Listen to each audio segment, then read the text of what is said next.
오늘은 따라합시다. 성령님이 선포하시는 복음. 다시 성령님이 선포하시는 복음. 초대교회 성도들이 예수님의 약속대로 너희가 몇 날이 못되어 성령으로 세례를 줄 것이니 너희는 약속한 바 성령을 기다리라 했습니다. 그때 120문도가 모여서 전혀 기도하기를 힘쓰고 하나님 앞에 성령 받기를 간구했죠. 오순절 날에 성령이 크게 임하셨습니다. 그때 갑자기 하늘로부터 급하고 강한 바람 같은 소리가 그곳에 임하게 나더니 그들에게 마치 불의 혀처럼 갈라지는 것들에게 그들에게 보여 각 사람 위에 임하더니 또 그들이 다른 방언으로 말하기를 시작했다고 했습니다.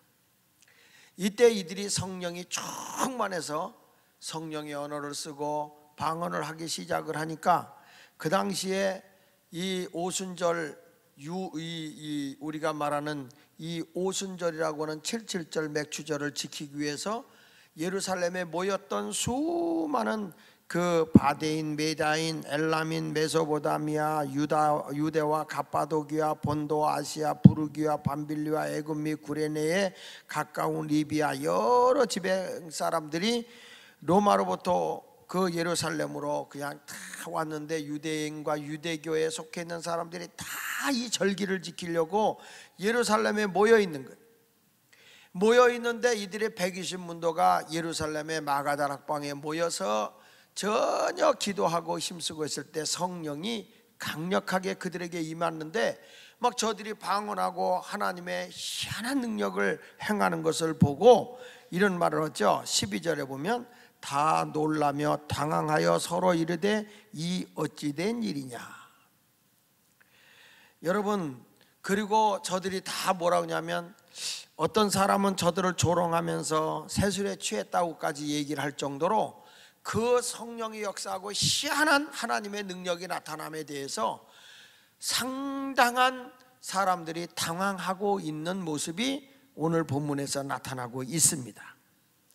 저는 진정한 성령이 나타나는 곳에는 소동이 일어나야 된다고 생각을 해요. 어떤 사람들은 하나님의 희한한 능력 앞에 그 이단 아냐? 막 이렇게 얘기하기도 하는데요. 이 성령이 역사하면 우리 인생이 헤아릴 수 없는 하나님의 엄청난 능력이 나타나게 되어 있어요. 그런데 이러한 성령이 임하고 난 뒤에 베드로가 성령을 받고 나서 세술에 취했다고 조롱하는 자들을 향해서 그리고 그 예루살렘에 모였던 수많은 사람들을 향해서 한 설교가 오늘 내용이에요. 그런데 이 베드로가 바로 성령의 충만함에 의해서 한 얘기예요. 성령의 충만함에 의해서.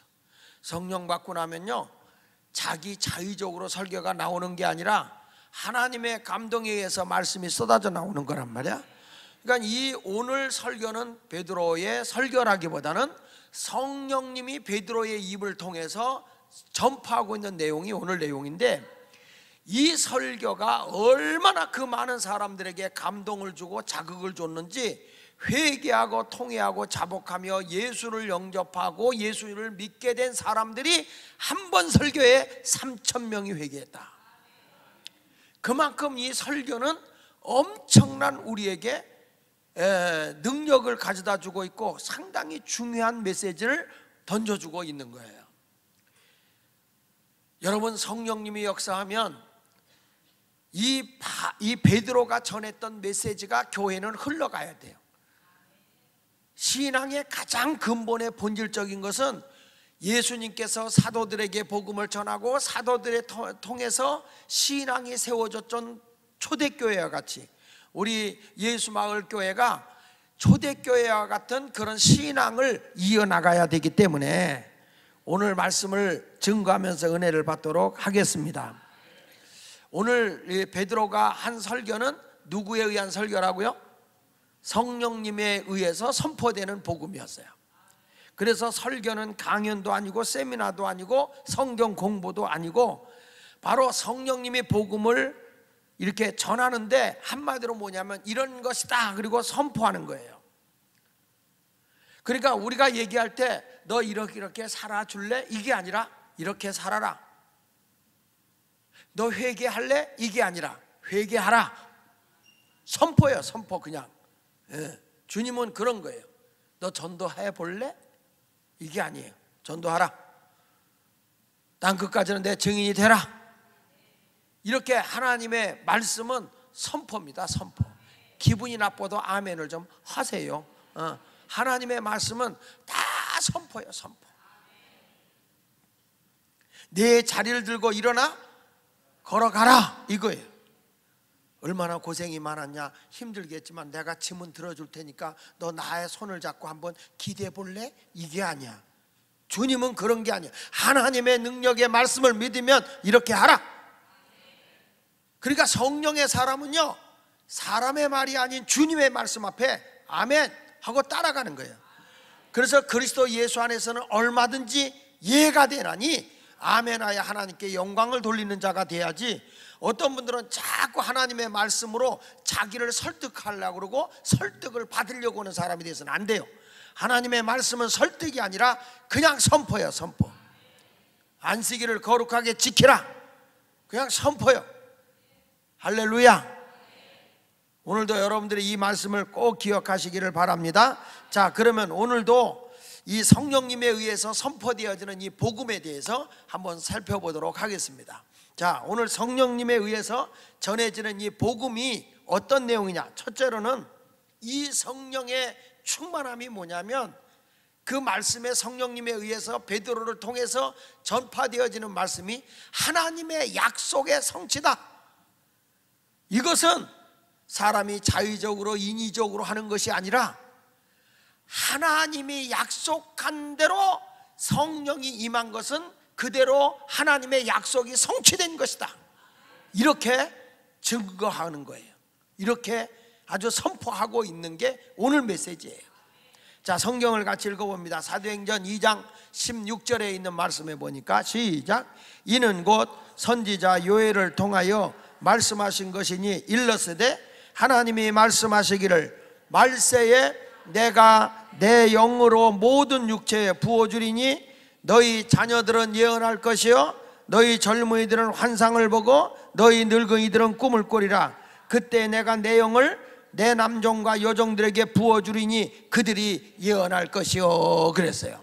여기 성경에 보면 하나님께서 이미 요엘 선지자를 통해서 예언해 준 내용이에요. 그 예언해 준 내용, 약속해 준 내용이 뭐냐면 이제 말세가 되면 내가 내 영을 모든 육체에 부어줄 거다. 예수를 믿고 주님 앞에 오는 사람들에게 모든 육체에 내 영을 부어주는데 세상에 우리 어린아이 자녀들에게는 예언을 한다. 예언은 뭐냐? 하나님의 약속된 말씀을 붙잡는다, 그 얘기예요. 젊은이들은 환상을 본다, 비전을 꿈꾼다. 늙은이들은 꿈을 꾸리라, 천국에 대한 꿈을 갖는다 이 말이야. 여러분, 이것이 뭐냐면 그냥 인위적으로 된 게 아니잖아요. 자의적으로 된 거 아니잖아요. 저들이 기도하니까 성령이 충만하게 임한 것입니다. 이 성령의 역사는 하나님의 약속에 의한 하나님의 전적인 주권이요. 오늘도 여러분들이 성령을 사모하고 기도하면 성령의 놀라운 임재가 주어질 줄로 믿습니다. 세상의 많은 일들은 조작이 됩니다. 정부도 국가도 다 조작을 해. 여러분, 요즘에 은혜 끼치는 것도 조작하는 데가 많아. 그런데 성령에 의해서 이루어지는 것은 절대 조작이 될 수가 없어요. 그러니까 오늘 이 베드로가 설교하는 가운데서 이 오순절날에 임했던 이 성령이 뭐냐라고 얘기했을 때 제일 먼저 근거를 어디서 잡아내냐면 성경에 약속된 말씀이라는 거예요. 신앙의 항상 근본은 누가 잘한다 그게 아니라 하나님의 말씀을 확 잡고 가야 되는 거예요. 말씀에 붙들리지 않으면 절대 하나님의 역사는 일어나지 않는 것이고 거짓된 것이고 오래가지 않는 거예요. 그러니까 이 성령의 역사함이 뭐냐? 하나님의 약속된 말씀대로 이루어진 것이다. 할렐루야. 여러분, 오늘도 우리가 성령을 받아야 되는 이유는 하나님의 약속의 말씀이기 때문에 사모하고 기도하면 말세인 지금 더욱 범죄율이 높아지고 예수 믿기가 점점 힘들어져 가는 이러한 세상 속에서, 과거에는 핍박이 심해서 예수 믿기가 힘들었지만 지금은 너무 유혹도 많고 여러분들의 이 신앙을 불신하게 만들어버리는 교회의 부패와 타락되는 것도 많고, 교회 와도 신앙이 그냥 열정을 갖고 싶을 정도로 그런 것이 아니라 세상이 너무 좋아, 세상에 너무 재밌는 게 많아. 그래서 하나님을 향하여 사모함보다는 세상에 취해 살아가는 사람이 점점 많은 시대거든요. 그런데 지금 일어나는 사건들을 보면 말세의 징조거든요. 말세의 징조가 점점 가까이 오고 있잖아요. 이럴 때일수록 우리는 뭐냐, 여종이고 남종이고 어린이고 청년이고 노인이고 할 것 없이 다 요엘서에 약속한 성령의 충만함을 우리는 반드시 받아야 할 줄로 믿습니다. 할렐루야. 그래서 이 오순절날에 임했던 그 성령의 역사가 다시 한번 우리 예수마을교회, 아니 한국강산에 새롭게 임하기를 예수 이름으로 축원합니다. 네, 이번에 부흥회를 간 곳이 저 용문산이에요. 용문산이 그 나훈몽 장로님이셨죠. 이분이 수표감리교회 장로셨어요. 평신도 장로였어요. 근데 이 평신도 감리교회 장로로서 끝까지 견고하게 신앙을 지키면서 한국교회 영성을 깨우쳤던 사람들이 3명 정도 있어요. 대한수도원, 그 다음에 여기 용문산, 이것도 사실은 나중에 그 목사 안수를 받아 이 나훈몽 장로가 목사가 됐죠. 그래가지고 막 어마어마하게 이 재산이 많이 늘려지고 엄청 역사가 많이 일어나고 그랬습니다. 그랬는데 이분이 돌아가시기 직전에 재산이 다 자신들이 가질 것 같으니까 어떻게 했냐면 이거를 감리교 유지재단에다 넣어버렸어요. 나는 감리교회 장로였기 때문에 나는 이걸 감리교회 재산으로 한다. 그리고 감리교회에다 넣은 거예요. 근데 나는 거기 가서요, 와, 제 마음이 흥분이 되는 거야.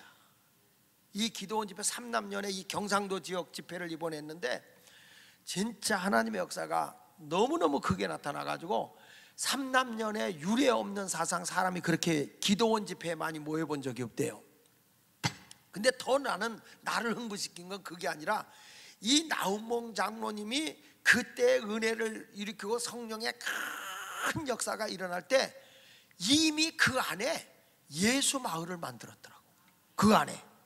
그래가지고 누구든지 그냥 여기서 살고 싶은 사람들 다 와서 살 수 있도록 집을 만들어서 거기에 가보니까 우체국도 있었고, 그 안에 약방도 있었고, 그 안에 이발소도 있었고, 그 안에 상점도 있었고, 식당도 있었고, 거기서 그 사람들이 꽤 많이 살았더라고. 지금도 몇 명 정도가 살면 약 한 250명이 마을을 이루고 살아. 거기에 산속에 학교도 있어 지금도. 그리고 지금은 그 살던 그 사람들, 나이 드신 분들을 위해서 이제 복지관이 세워졌더라고요 지금은. 근데 이거를 그냥 시대에 맞춰서 조금 발전시키고 했으면은 엄청난 일이 있을 것인데 그걸 못해가지고 이게 낙후되니까 사람들이 지금도 거기서 살고 싶으면 1,000만 원 내면 가서 살아. 근데 나갈 때는 1,000만 원 찾아갖고 나갈 수가 있어. 세상에 그 산꼭대기까지 버스가 들어와. 마을이니까. 제가 그걸 페이스북에다가 사진 찍어서 그 지도를 내가 올려놨어요. 나는 눈에 보이는 거예요. 야, 이거 나한테 맡겨주면 여기 진짜 내가 한번 멋있는 예수 마을 한번 만들어 보겠다. 그 생각이 확 드는 거야. 그냥 막 가슴이 끓어올라. 그런데 거기 온 목사들이, 그 감독님들 다 왔어. 더구나 이번에 감독 회장 하려고 이프 본 사람들 6명이 다 왔어. 근데 내가 오죽하면 감독 회장 이프 본 사람한테 그랬어. 내가 이 용문산 이게 감리교회 들어온 지 왔으면 내가 감독 회장 이프 하는 건데 그랬다 그랬어요. 이렇게 좋은 거를 이걸 살릴 용의가 없느냐. 근데 감이 없어. 난 정말 속이 터지대. 하나님 감독을 나를 시키지, 그런 생각이 들긴 해. 할 일이 많으니까. 저는 그걸 보면서 야, 그 시대에 엄청 하나님의 역사가 있었구나. 근데 저를 깜짝 놀란 게 거기서 누군가가 어저께 딱 끝났는데 누가 나한테 와서 인사를 하는 거예요. 인사를 하는데 누구냐면 고금규 장로님 셋째 동생이래. 이 셋째 동생이 거기서 산 거예요. 거기서 샀는데 고 장로님이 쳐다보질 않았어. 왜냐하면 그동안에 용문산이 이단이다 이런 게 있어가지고, 그래가지고 고 장로님이 아주 상대를 안 했던 거야. 근데 이게 감리교 재단으로 들어오면서 거기를 다 감리교에서 받아주고 나니까, 이게 교육을 시켜놓고 다 하니까 정상으로 해서 이제 고 장로님하고 소통이 된디야 이제. 그래가지고 이분이 너무 감동을 받아서 자기가 전한테, 그분 얘기 그대로 할게. 뭐 사도 바울도 그랬잖아. 무익하나마 부득불 자랑한다고요. 뭐란 거니? 그랬대. 형님 복 받았소 그랬대. 그러니까 왜 그러냐 그랬더니 이렇게 귀한 목사님을 모시고 있어서 복 받아서. 아니 이거 내가 얘기하는 게 아니라 부득불 자랑한다니까. 그러니까 우리 고 장로님이 또 그렇게 얘기했대네. 아무개 모모 목사는 초등학교 선생님이라고 하면 우리 목사님은 대학원 선생이다 그랬대요. 말도 그렇게 해줘서 고맙긴 하더구만. 근데 정말 그런 그 세계가 너무너무 아름다운 거예요. 근데 이제 이런 기도원의 과거에 그렇게 엄청난 성령의 역사가 임하고 하나님의 영광을 위해서 살겠다고는 한 시대에 큰 역사가 있었는데, 가슴 아픈 건 뭐냐면 이런 부흥운동이 100년을 못 가. 100년을. 그래서 이제 안 되겠다. 다시 한번 이 성령운동을 일으키자. 네. 그 운동을 일으키면서 막 하는데 하여튼 목사님들이 다 뒤집어졌어. 그리고 어떤 분들이 너무 감동받아서 여기를 발전을 하고 세상에 그 자리에 기도원에 온 사람이 그 자리에서 헌금 1000만 원을 하더라고. 뭐 내 건 아닌데 뭘 놀랄 거 뭐 있어. 놀랄 거 없지. 그 지역에 이제 이런 기도의 운동이 일어나고 이제 여기에 낙후된 것이 새롭게 세워지고 막 이루기를 원하면서 이제 기도 운동을 일으키자는 거예요. 나는 우리 예수마을교회가 성령으로 충만함이 다시 일어나야 된다고 생각해요. 이것이 교회가 사는 것이고 여러분의 가정이 사는 것이고 지역을 살리는 것이고 나라를 살리는 것이고 한국 교회를 살리는 운동이기 때문에 우리가 이런 성령이 충만해야 되는데, 이것은 자의적인 게 아니라 하나님의 약속 위에서 이루어지는 것이다. 이것이 성령님이 우리에게 선포하는 복음의 본질이에요. 성령은 하나님의 약속입니다. 성령 받아야 되는 것은 하나님이 우리를 고와 같이 버려두지 않냐고 내가 너희를 성령을 물붓듯 부어주겠다고 하는 거, 이것을 우리가 반드시 받고 사모하셔서 오늘 성령이 임하기를 갈망하시기를 바랍니다. 그런 의미로 임하소서 우리 한번 또 불러야 되겠지. 192장인데 임하소서. 자, 눈 좀 땡그랗게 뜨고, 여러분 성령님이 그렇게 힘이 끄리한데 임하질 않아. 여기 초대교인들이 얼마나 몸부림치며 기도했는지 거기에 모였던 사람들이 성령 받고 다 그들의 그 방언하는 소리 다 들었다고. 오늘도 좀 그런 열정이 있었으면 좋겠어요. 192장.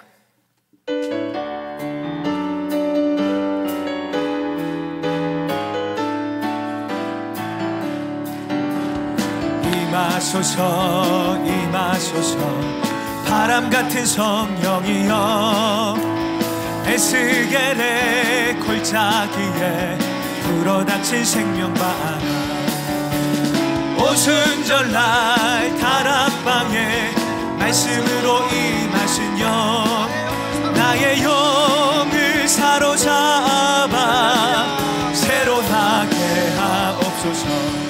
임하소서 임하소서 임하소서 불과 같은 성령이여, 불의 여로 임하셔서 진리 알게 하시옵고 불세례를 베푸시어 죄의 뿌리 소멸하사 거룩하고 깨끗하게 변화시켜 주옵소서. 임하소서 임하소서 생수 같은 성령이여 거친 들에 샘이셨고 사막에는 강을 흐르고 생수 같은 주의 성령 폭포같이 부어주사 내 속에서 생명수가 흘러나게 하옵소서.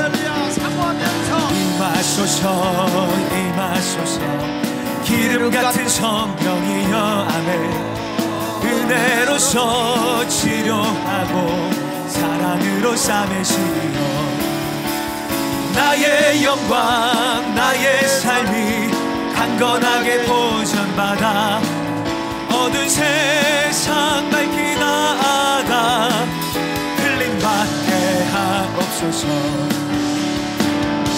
할렐루야. 오늘도 그 성령이 임하기를 축원합니다. 다시 말합니다. 성령은 하나님의 약속이기 때문에 받아야 되는 것입니다. 두 번째 가서는 이렇게 말합니다. 따라서 성령의 표적과 예수님의 표적이 그리스도를 증거하는 것이다. 그러니까 표적이라고 하는 게 뭐냐? 그리스도를 증거하는 것이라고 선포하고 있어요. 자, 우리 같이 22절을 읽어보겠습니다. 시작. 이스라엘 사람들아 이 말을 들으라. 너희도 아는 바와 같이 하나님께서 나사렛 예수로 큰 권능과 기사와 표적을 너희 가운데 베푸사 너희 앞에서 그를 뭐 하셨느니라? 증언하셨느니라. 지금 여러분 베드로가 성령에 의해 나타나는 수많은 표적, 그것이 그 증거가 누구를 얘기하는 거냐? 예수 그리스도의 구원의 하나님임을 증거하는 것이다. 예수님도 수많은 표적과 증거를 나타내는 것이 무엇 때문이냐 그랬을 때 우리를 구원하러 오신 메시아 되음을 증거하기 위해서라는 거예요. 사람들이 교회 와서 표적을 쫓아가고 누가 능력을 행한다 그러면 거기를 막 쫓아가고 대단하다 이렇게 할지 모르지만 그 사람을 쫓아가는 사람은 본인도 망하고 그 목사도 망하는 거야. 그분이 증거하는 것은 표적과 능력이 아니라 오직 예수 그리스도. 우리가 능력과 증거가 많이 나타난다면 그것은 예수를 잘 믿으라고 나타나는 것이지 어떤 사람을 쫓아가라고 나타나는 게 아니란 말이에요. 저는 우리 교회도 기도할 때마다 하나님의 역사와 능력과 간증이 많이 나타나길 바랍니다. 여러분, 그런 간증이 있으면 감지 말고 자꾸 말을 해야 돼. 그래서 다른 사람을 격동시켜서 나도 예수 믿어야 되겠다, 나도 예수 말게 가서 예수 믿어야 되겠다. 아멘하다. 누가 돌아가셨는지 이 표적과 증거와 권능에 나타나는 이 기사의 모든 것은 그를 증언하는 거라는 거예요. 여러분, 우리가 예수 믿고 성령 받았으면 우리가 뭐 하는 사람이 되냐? 오직 예수 믿으라고 예수를 전해야 돼요. 과거에 우리나라의 예수 천당으로 복음을 전했던 최봉성 목사님, 예수를 제대로 만나고 성령 받은 사람은요, 예수님을 전하지 않으면 가짜야. 그거는 혼자만 교회 다닌다고 예수 전하는 걸 자랑스럽게 여기지 못하면 그것이 무슨 예수 믿는 거겠어요. 나를 구원해 주시고 나에게 생명을 주신 그 예수를 그저 자랑하게 하고 능력 받을수록 예수 믿으세요, 예수 믿으세요, 만나는 사람마다 예수 믿으세요, 우리 예수 마을교회 자리 당신 와 앉을 자리 다 만들어놨어요. 자리가 펴있는데 어떻게 전도를 안 할 생각, 대단하게 혼자 올 생각을 하지? 여러분, 우리는 열정을 품고 전도해야 돼.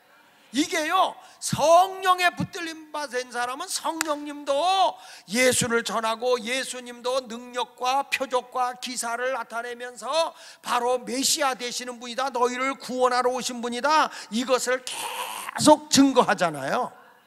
믿으시면 아멘 하시기를 바랍니다. 그래서 많은 이적을 행하면서 21절에 이런 말이죠. 누구든지 주의 이름을 부르는 자는 구원을 받으리라 하였느니라. 여러 가지 말세의 표적도 많이 나타나지만 그런 표적 때문에 어떡하지 할 것도 없어. 우린 가서 오직 예수만 전하면 돼. 예수만 자랑하면 돼요. 사도 바울이 말한 것처럼 오직 내 몸에서 그리스도만 존귀하게 되길 원하노라. 내 입에서 예수만 자랑하길 원하노라. 어디 가서 맛있다, 어디가 좋다, 누가 잘났다 이런데 저런데 쫓아다니지 말고 내가 어디 가서 은혜 받았으면 그저 받은 것 가지고 예수 자랑하면 그걸로 최고 신자야. 그게 사람 쫓아다니지 말고 오직 예수만 자랑하는 성도가 되시기를 바랍니다. 그러니까 여러분 초대교회 은혜 받은 성도들 보십시오. 전도하다가 매 맞고, 전도하다 감옥에 갇히고, 전도하다 순교당하고, 전도하기 위해서 상상할 수 없는 그런 재앙과 그 풍랑과 위험을 당하면서도 끊임없이 가는 곳마다 예수 전하고 또 예수 전하고, 그냥 사막 같은 데도 달려가서 예수 전하고, 바울은 그렇게 아시아로 복음을 전하려고 사모했는데 하나님이 마게도냐 유럽으로 오라 그러니까 그냥 아멘하고 달려가잖아. 우리는 진짜 성령을 받은 사람이다 라고 한다면 교회가 부흥 안 되는 게 이상한 거야. 정상적으로 예수를 믿고 성령을 받은 사람이라고 한다면 전도해야 되는 겁니다. 예수 전해야 되는 겁니다. 교회 안 와도 예수를 믿으라고 전해야 됩니다. 안 되면 그냥 좋은 것은 쓴 약은 좋은 거라 그러면서 애를 코를 막고라도 먹이잖아. 애기들이 약을 안 먹었다 그러면 어떻게 먹여? 숨 못 쉬게 해가지고 할 때 뭐 넘어가게 그렇게라도 쑤셔 넣는 거야. 왜? 그에게 건강이 좋으니까. 전도는 해도 되고 안 해도 되는 게 아니야. 성령의 사람은 당연히 땅끝까지 이르러 증인이 되는 거예요. 그냥 남편 지옥 가게 내버리지 말고 그냥 졸라 그냥 얻어 터지는 한이 있어도 안 돼, 당신 가야 돼. 그러면 나오게 돼 있어. 성령님이 함께하기 때문에 되는 거예요. 믿습니까? 여러분, 우리 이 베드로는 성령에 의한 설교를 하는 게 뭐냐면 바로 우리를 구원해 주시는 분이 누구냐? 예수다. 예수님이 표적과 능력과 기적을 행한 것은 당신을 자랑하기 위해서가 아니라 우리로 하여금 예수 그리스도를 믿게 하기 위함이었다. 아멘입니까? 만약에 우리 교회에 그런 표적과 증거가 계속 나타난다면 왜 그걸 주님이 나타내 주실까? 왜 나타내 주실까요? 예수 전하라고. 뭐 이렇게 한참 더듬고 앉았어요. 따라합시다. 예수 전하라고. 믿습니까? 성령 받고 뭐 했다고 그러지 말고 그냥 예수 전하는 성도가 되시기를 축원합니다. 그래서 여기 베드로가 어떤 예수를 증거하고 있는가 한번 보세요. 성령에 의해서 예수를 증거하는데 어떤 예수를 증거하고 있느냐. 여기 보니까 22절 다시 보면 예수님의 사역 속에 큰 권능과 기사와 표적을 나타내는 예수를 증거하고 있어요. 따라합시다. 표적을 나타내는 예수. 자, 22절 봅니다. 시작.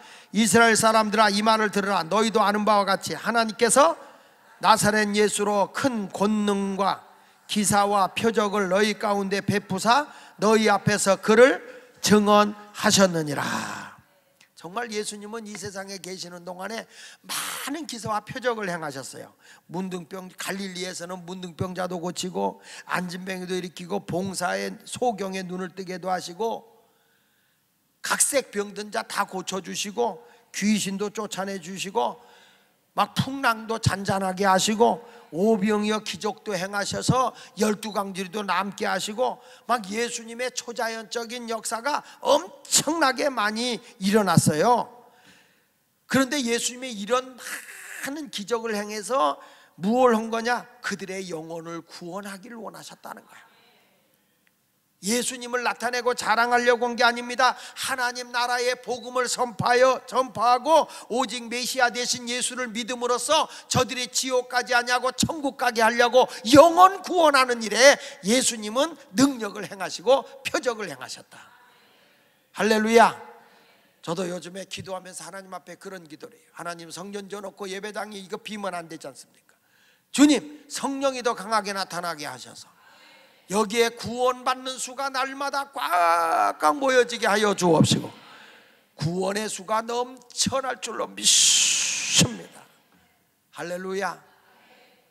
이번에 우리가 이 주일 저녁부터 오후부터 하는 이 수련의 집회는 이분이 아주 저녁만 굉장히 올인하고 엄청 은혜를 받게 하는 분인데, 하여튼 이번에 여러분들에게 간증을 통해서 큰 은혜를 받게 될 거고, 예수 제대로 믿어서 그에게 역사했던 하나님이, 그분은요 하나님을 통해서 그냥 기도한 것마다 응답 다 받고 하나님의 복을 넘치게 받은 거예요. 이 사람이 그 간증을 들으면서 나에게 그런 복이 오기를 간청하시기를 바랍니다. 이번에는 애들부터 다 참여해서 은혜 받아 새벽 기도도 안 할 거야. 저녁에만 올인하게 할 거야. 이번에는 수련회 기간 동안 새벽 기도 안 한다니까 계속 안 하는 게 아니라 나흘 동안만, 아니 3일 동안만, 월, 화, 수, 아니 목요일까지다. 목요일까지. 그러니까 하여튼 여러분 목숨 걸고 이번 집회에 참여하셔서 다 복된, 저는 기대가 많아. 이번에 하나님께 정말 큰 기대가 많아요. 아멘.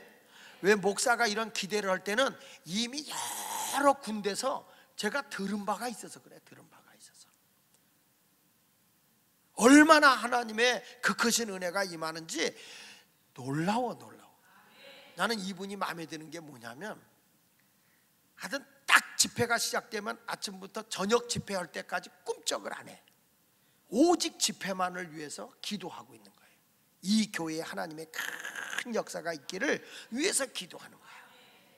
그러니까 아예 뭐라냐면 숙소도 오지도 말래. 아주 첫날 다 먹을 거, 나흘 동안 먹을 거 다 갖다 놓으래. 저녁만 먹겠대. 저녁만 뭐 먹겠다고 다 거기다 써놨어.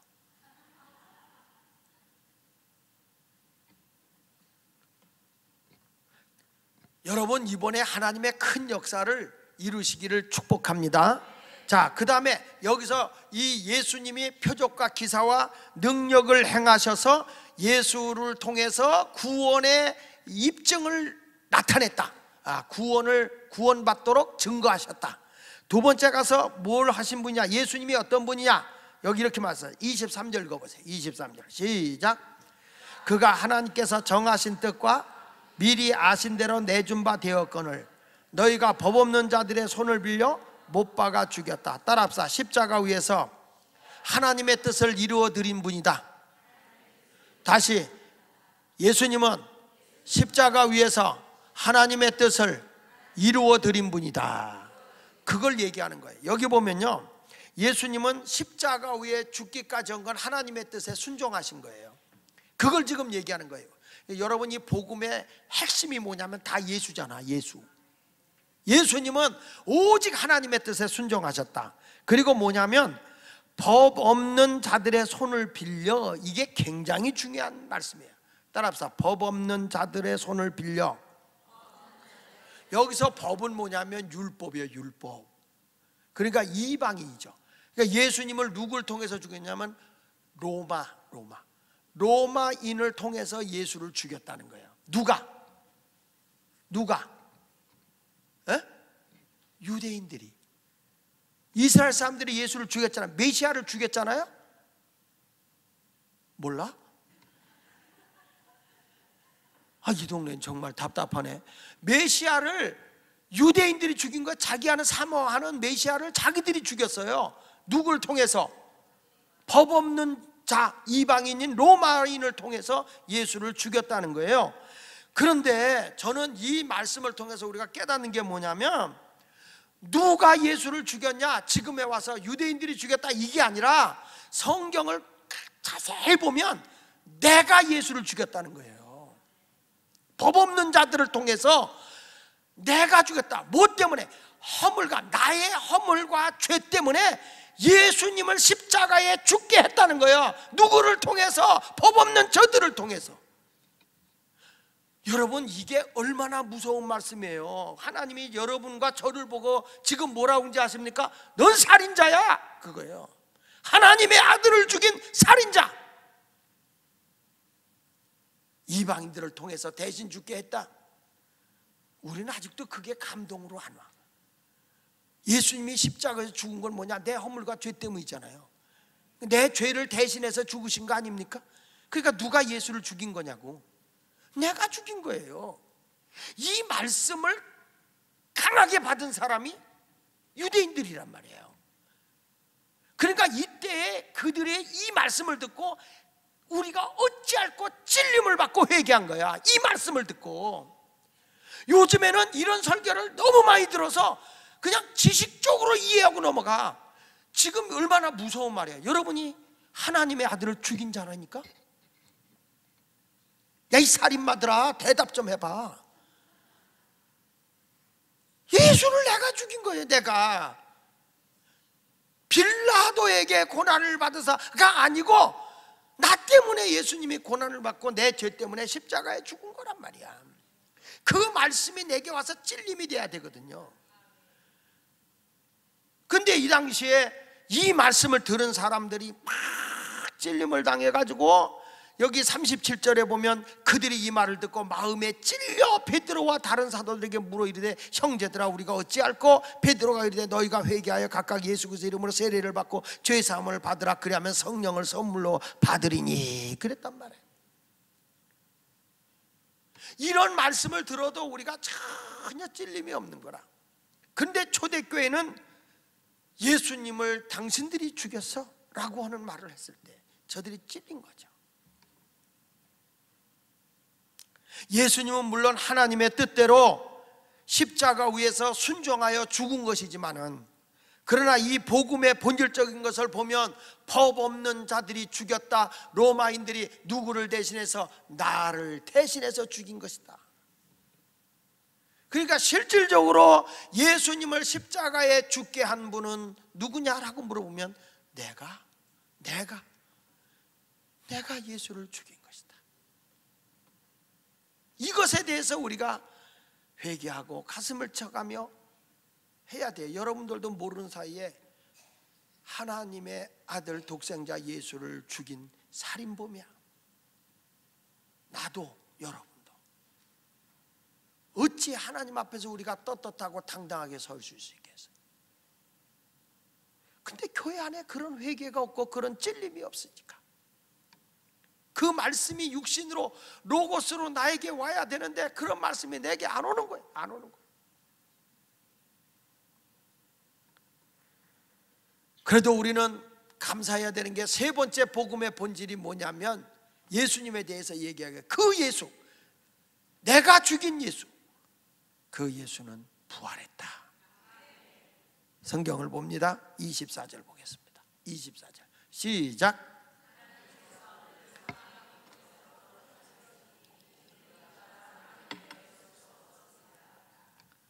하나님께서는 예수님을 죽음에 머물 수 있게 할 수 없어서 우리 주님은, 우리 하나님은 저에게 뭘 줬냐? 사망을 이기고 부활하게 해 주셨다라고 말하는 거예요. 여러분, 기독교의 소망이 뭡니까? 죽음을 이기는 겁니다. 사망에 매여 있지 않는 것입니다.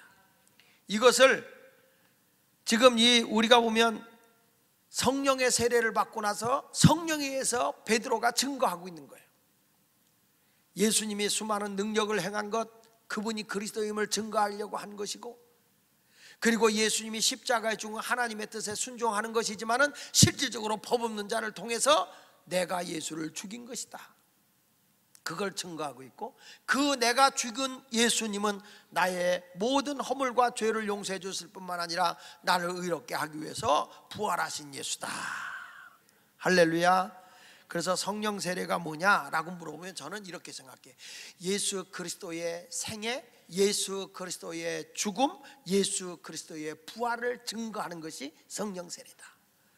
따라합시다. 예수님의 생애, 예수님의 죽음, 예수님의 부활. 성령은 그걸 증거하는 거예요. 성령님은 다른 거 증거하지 않아요. 여기 지금 다윗이 이미 예언했던 얘기를 여기서 얘기하고 있어요. 예수님이 부활한다고 하는 걸. 자, 거기 사도행전 2장 25절과 시편 16편 8절로 11절에 있는 내용을 사도행전 2장 25절부터 28절까지 이렇게 비교해서 이걸 써놨거든요. 한번 볼게요. 어떻게 다른가? 자, 먼저 여기 보니까 다윗이 그를 가리켜 이르되 내가 항상 내 앞에 계신 주를 배웠으며 나로 요동하지 않게 하기 위하여 그가 내 우편에 계시도다. 그랬죠? 그 시편 16편 8절에는 요걸 이렇게 얘기하고 있어요. 같이 읽어보세요. 시작. 그가 나의 오른쪽에 계심으로 내가 흔들리지 아니하라. 그러니까 예수님이 뭐라고 그러냐면 하나님의 우편에 앉아 계시다가, 우리 그런 얘기 하죠? 우리 예수님이 부활하시고 승천하셔서 어디에 계셔요? 하나님 우편에 계신다는 거예요. 이게 성경에 있는 걸 예언하고 있는 거예요. 그 다음에 거기 26절엔 이렇게 말해요. 그러므로 시작. 그러므로 내 마음이 기뻐하였고 내 혀도 즐거워하였으며 내 육체도 희망에 거한다.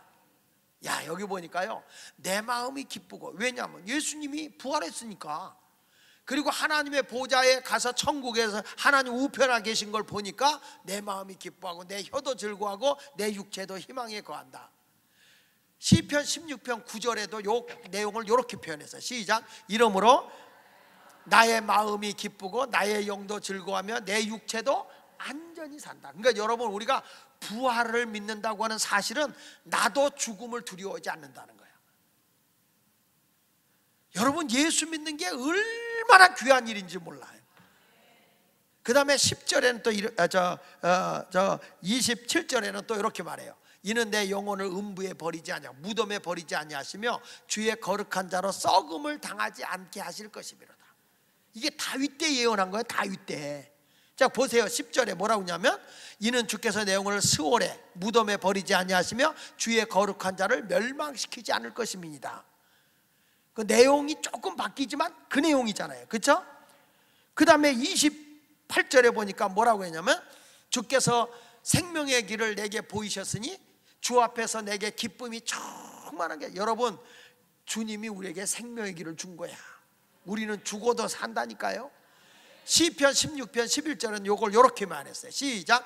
주께서 생명의 길을 내게 보이시니 주의 앞에는 충만한 기쁨이 있고 주의 오른쪽에는 영원한 즐거움이 있나이다. 그러니까 다윗 때 벌써 다윗은 어떤 신앙을 고백했냐면 부활의 신앙. 다윗 자신을 얘기한 게 아니에요. 다윗이 벌써 이 땅에 우리를 구원하러 오실 메시아, 그러니까 다윗의 가문에서 출생하시잖아요. 그분이 바로 죽음을, 내가 예수를 죽이지만 그분은 나를 구원해 주시고 부활하시고 우리도 그곳에 거하게 한다는 거예요. 그래서 부활의 신앙을 가진 다윗은 뭐라고 하니? 나는 기쁨과 즐거움으로 감격스럽게 노래한다는 거예요. 진짜 예수 믿으면요, 예수님이 내 안에 거하고 예수님의 그 죽음과 부활과 승천을 믿는다고 한다면 우리 자신들은 정말 기뻐하고 즐거워하고 감격해야 되는 거예요. 이게 인위적으로는 안 되기 때문에 뭘로 이루어지냐? 성령으로 이루어지는 줄로 믿으시면 아멘 하시기 바랍니다. 이 다윗이 세 가지 간증을 하고 있잖아요. 26절에 아까 읽은 다시 한번 보면, 자, 시작. 그러므로 내 마음이 기뻐하였고 내 혀도 즐거워하였으며, 그전 개역성경에는 내 입술도 즐거워하였으며 그랬어요. 혀도 즐거워하였으며 육체도 뭐에 거하리니? 자, 여기 보니까 첫 번째로 뭐라고 하냐면 내 마음이 뭐했다? 기뻐했다. 여러분, 세상에 기쁜 일이 아니에요. 세상에는 뭐 눈물 날 일도 많고 고통스러운 일도, 오해도 많이 받고 실수도 많고 수치스러운 것도 많고 부끄러운 일도 많지만 부활의 신앙을 가진 우리는 전능하신 하나님을 믿고 있을 뿐만 아니라 여호와가 나의 목자이기 때문에 부족함이 없다는 것도 알아요. 우리는 죽어도 산다는 것도 알아요. 감옥에 있어도 감옥 밖에 있어도 나는 주 안에서 자유를 누리고 죽음을 이기고 다시 산다는 걸 믿기 때문에 항상 기뻐할 수 있는 거예요. 여러분, 내가 진정으로 부활의 신앙을 가졌다면, 성령을 충만히 받고 예수님을 제대로 믿는다면 기뻐해야 정상인 거야. 항상 기뻐하셔야 되고요. 그 다음에 뭐라냐면 내 혀도 즐거워한다. 간증을 한 거야. 이 다윗이 뭐라고 하냐면 지금 내 혀도 즐거워한다. 여러분의 혀에 하나님의 영광이 있길 바랍니다. 여러분의 혀에 찬송이 있길 바랍니다. 여러분의 혀에 감사가 있길 바랍니다. 여러분의 혀로 기도가 넘쳐나길 바랍니다. 내 입에서 나오는 것마다 하나님의 영광이 나타나야 되는데, 이게요, 예수님의 그 구원의 감격이 없고 성령에 사로잡히지 않은 사람의 입술에서는 항상 저주스러운 말이 나오고 불평스러운 말이 나오고 원망스러운 말이 나오고 하나님의 영광이 입에서 나오질 않아. 아니 예수를 믿고 있는데 교회 다니면서 왜 불만이 그렇게 많은지. 아니 내가 하나님 앞에서 하나님의 영광을 돌리려고 나를 구원해 준 거예요. 이스라엘 백성을 하나님이 왜 구원했느냐? 저들이 나를 섬기게 하기 위함이라. 여러분들이 교회 와서 불만하고 불평하는 이유가 뭐예요? 나 알아달라는 거 아니야? 나 인정해 달라는 거 아니에요? 그러면서 찬송은 잘 불러. 모든 영광 하나님께, 모든 영광 하나님께, 모든 영광 하나님께. 나는 자유해.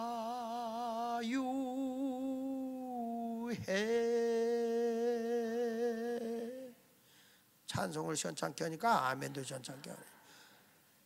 다 같이 다시 한번 불러봐요. 모든 영광 하나님께, 모든 영광 하나님께, 모든 영광 하나님께. 나는 자유해.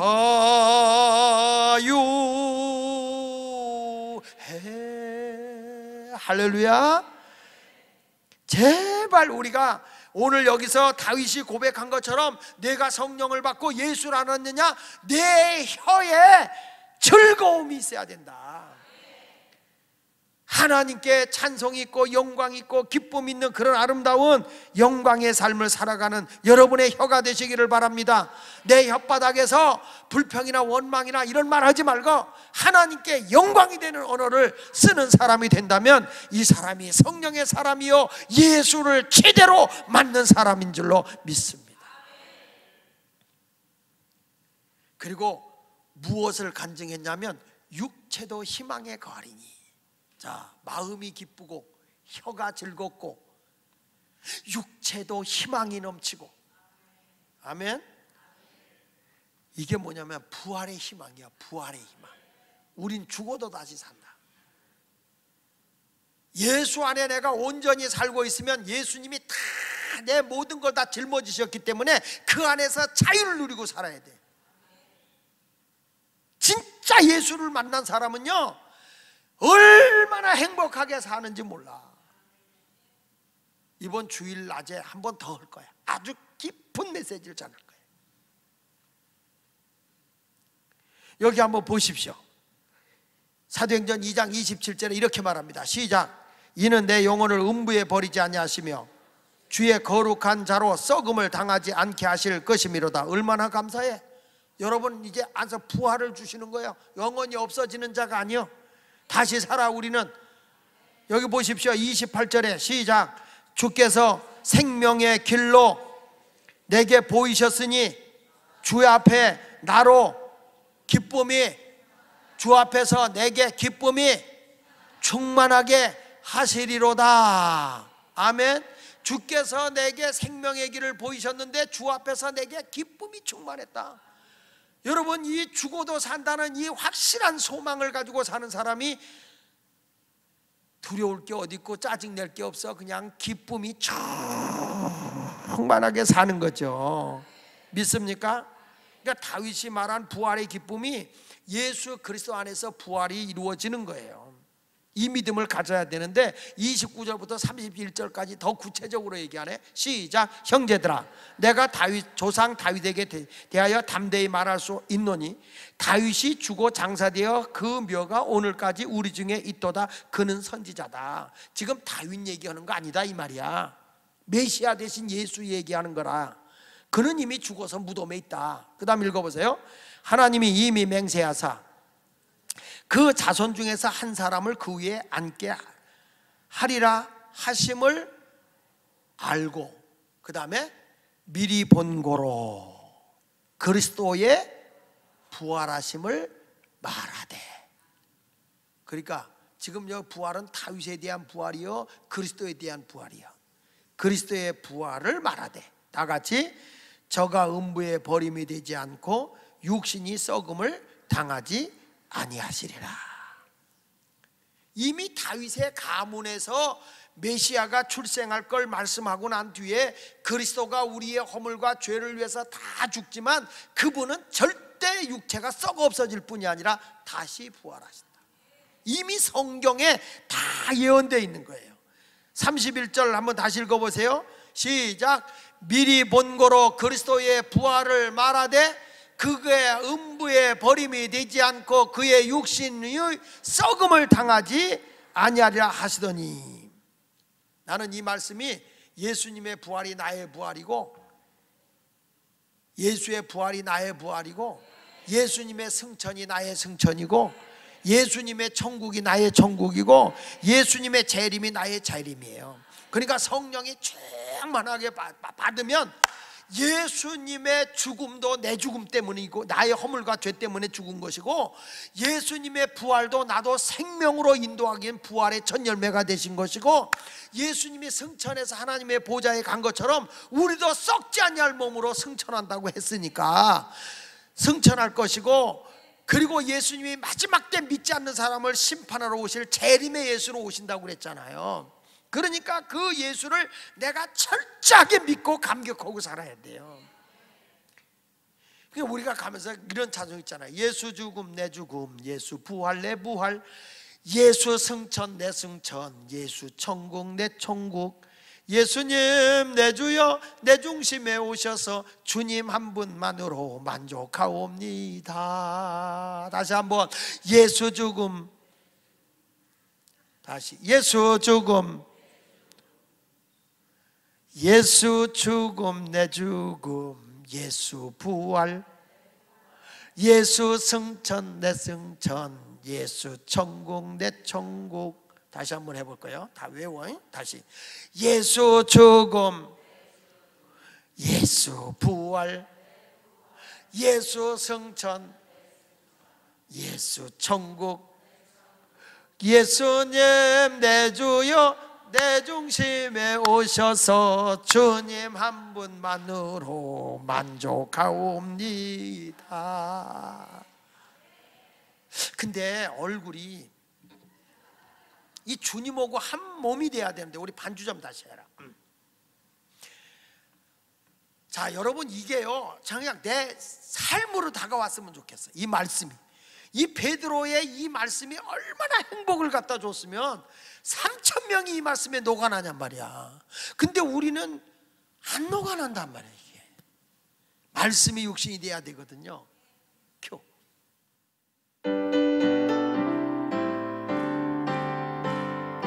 예수 죽음, 예수 부활, 예수 승천, 예수 천국 내 천국, 예수님 내 주여 내 중심에 오셔서 주님 한 분만으로 만족하옵니. 동남풍아 불어라, 동남풍아 불어, 서북풍아 불어라, 가시밭에 백합화 예수 향기 날린다. 예수님 내 주여 내 중심에 오셔서 주님 한 분만으로 만족하오. 물을 떠난 고기가 물을 떠나 혹시 산다 여도 혹시 산다. 예수 떠난 심령은 사는 법이 없어요. 예수님 내 주여 내 중심에 오셔서 주님 한 분만으로 만족. 다시 한번 합니다. 예수 죽음, 예수 죽음 내 죽음, 예수 부활 내 부활, 예수 승천 내 승천, 예수 천국 내 천국, 예수님 내 주여 내 중심에 오셔서 주님 한 분만으로 만족하옵니다. 할렐루야.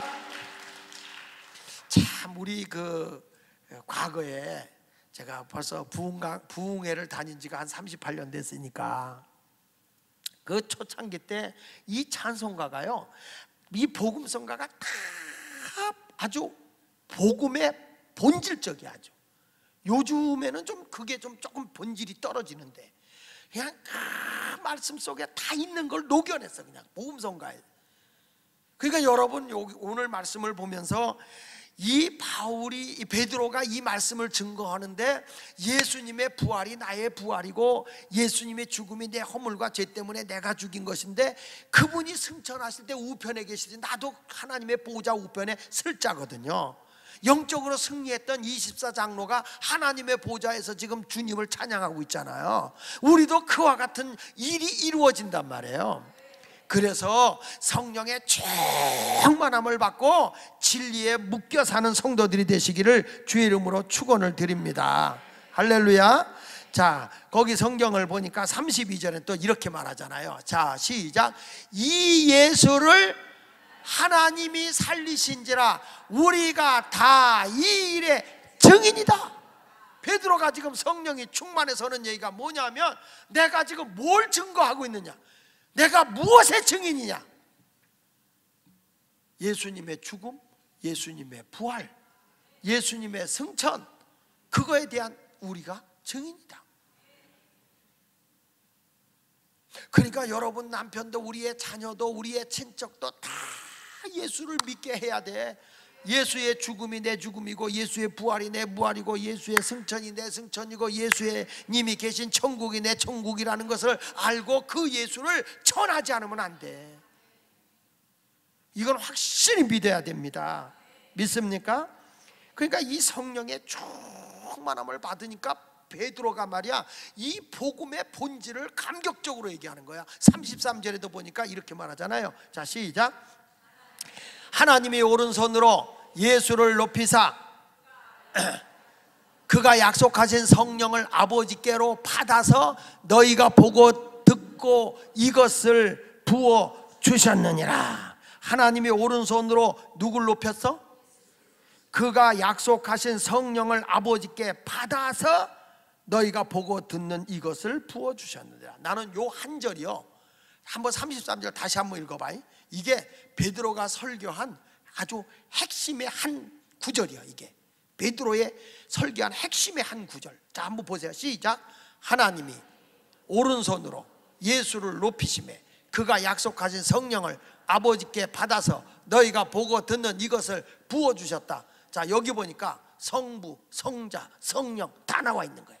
이 말씀 속에 하나님 아버지가 이 땅에 예수를 보내주셨고, 예수님이 여러분 우리의 허물과 죄를 위해서 죽었는데 부활함으로써 하나님이 높여주시고 승천하셨어. 그리고 내가 너희를 마지막 때 성령을 부어주겠다고 했는데, 그 약속하신 대로 성령을 아버지께 받아서 예수님이 너희가 보고 듣고 있는 이것을 부어주셨다. 부어주셨다. 그러니까 이 성부, 성자, 성령이 이 말씀 속에 다 들어있는 거예요. 오늘 말씀이 얼마나 큰 능력인지 몰라요.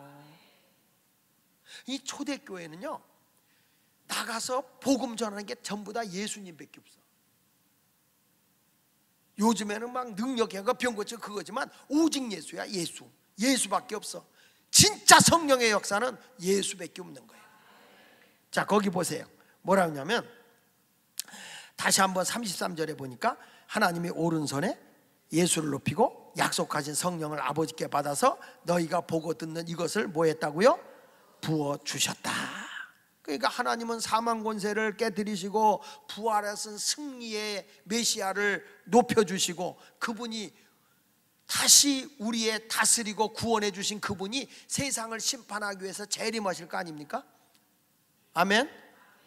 이 미국에 가보면요, 이 교회들마다 이렇게 십자가가 별로 안 걸려 있고, 그 십자가 대신에 이런 글이 써있어요. He is risen Lord.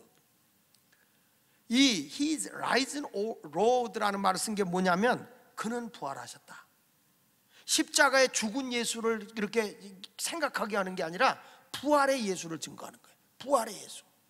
그러니까 우리 이 한국 교회가 참 안타까운 건 뭘 많이 하냐면, 고난은 많이 해서 사순절 기도는 많이 하는데 이 승리의 부활의 예수, 우리 예수님이 높여주신 승리의 예수, 하나님의 천국에 계신 예수, 다시 오실 예수를 만나지 못하는 게 좀 안타까운 것 같아요. 여러분들은 이제 성령의 충만함을 통해서 그 예수를 만나기를 축원합니다. 그러니까 오늘 성령의 역사가, 오늘 이 성령의 역사가 이런 놀라운 능력을 우리에게 가져다 주는 거예요. 여러분, 성령 오순절의 성령의 역사는 확실하게 예수를 증거하는 겁니다. 자, 34절부터 봅니다. 다시 한번 봅니다. 36절까지 시작. 다윗은 하늘로 올라가지 못하였으나 친히 말하여 가로되 시작. 주께서 내 주에게 말씀하시기를 내가 내 원수로 내 발등상이 되게 하기까지 너는 내 우편에 앉아있으라 하셨도다 하였으니, 그게 너희가 십자가에 못 박은 이 예수를 하나님이 주와 그리스도가 되게 하셨느니라. 따라합시다. 내가 십자가에 못 박은 예수가 하나님에 의해서 나의 주인이시며 나의 구세주임을 입증시키셨다. 믿으세요? 오늘 말씀을 꼭 읽고 성령 충만해가지고 여러분 이 구원의 감격이 흘러넘치기를 바랍니다. 이 말씀이 확 와닿았을 때 막 저들이 찔림을 당하고, 예수님을 내가 죽였구나, 그런데 그 예수가 부활했구나, 내가 죄인이구나 막 찔리고, 우리가 어찌할꼬 회개하고 죄사함 받고 세례를 받으라. 그래서 그날에 세례를 받고 예수님의 제자가 된 수가 3,000이나 되었더라. 나는 우리 교회가 이런 성령의 바람이 불어오기를 원합니다.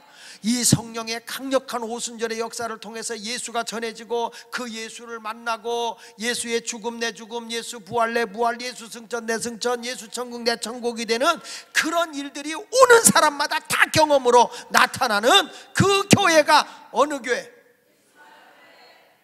그렇게 되기를 축원합니다. 이게 베드로의 성령에 의해 전해진 메시지야. 오늘 설교가 이게 얼마나 큰 능력이냔 말이에요. 다른 설교 없잖아. 오직 예수밖에 없잖아요. 우리도 이 예수를 자랑스럽게 여기시고, 예수님 때문에 내가 살게 된 걸 감사하고, 예수님 때문에 천국 가게 된 걸 감사하고, 예수님 때문에 내가 행복하게 된 걸 감사하면서 늘 기뻐하고 입술로 즐거워하고, 그리고 부활의 소망을 가지고 힘차게 감격스럽게 살아가는 여러분이 되시기를 주 예수 이름으로 축원을 드립니다. 할렐루야. 이상 끝. 할렐루야. 하나님의 말씀을 꼭 기억하면서 승리의 삶을 살아가시기를 주의 이름으로 축원합니다.